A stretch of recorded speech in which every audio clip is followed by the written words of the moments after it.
Hello students, welcome to my wave physics class. Next question. Two sources of equal EMF are connected in series and having different internal resistance R1 and R2. R2 is greater than R1. Find the external resistance R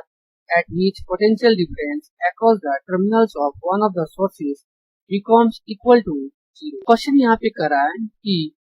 तो equal EMF वाला दो source जो है वह लगा हुआ है जो सीरीज ओके और दोनों के पास जो है वह अलग अलग इंटरनल रेजिस्टेंस एक के पास R1 है तो दूसरे के पास R2 है ओके जहां पर R2 जो है वह ग्रेटर देन R1 ओके तो हमको जो है इस एक्सटर्नल रेजिस्टेंस का जो वैल्यू है वह हमको निकालना है जब दोनों में से किसी एक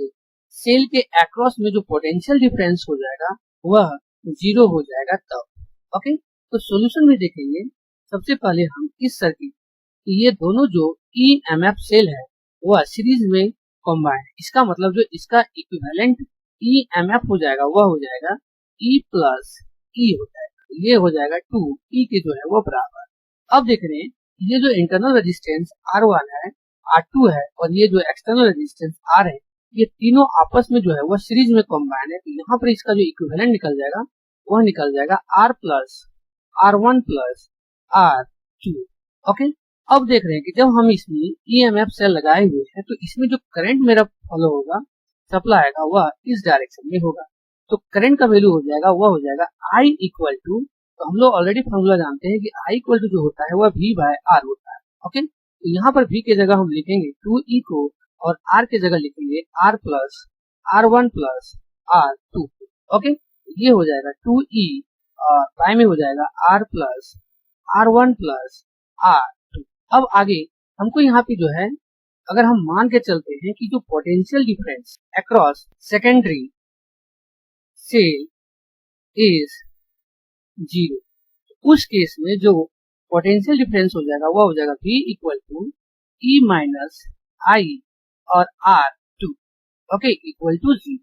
क्योंकि हम सेकेंडरी सेल का जो है वो मान के चलते इसीलिए यहाँ पे हमने रेजिस्टेंस का वैल्यू जो है वह R2 लिया ओके तो यहाँ पर हो जाएगा E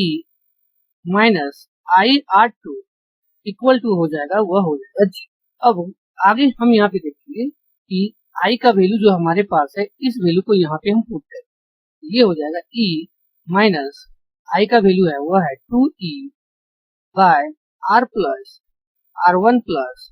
R2 और यहाँ पे मल्टीप्लाई है वह है R2 है ये हो जाएगा इक्वल टू 0। अब हम इसको जो है इस साइड ले आते हैं तो ये इक्वल टू हो जाएगा 2E R2 bye R1 plus R2 plus और यहाँ पे जो है वह R है ओके ये E जो है वह कैंसिल हो गया यहाँ बच गया 1 ये क्रॉस मल्टीप्लीकेशन हो जाएगा तो यहाँ पे हो जाएगा R plus R1 plus R2 equal to 2 R2 ये R2 जो है वह इधर आ जाएगा और ये R1 भी इधर आ जाएगा हमको निकालना है R का वैल्यू ये हो जाएगा 2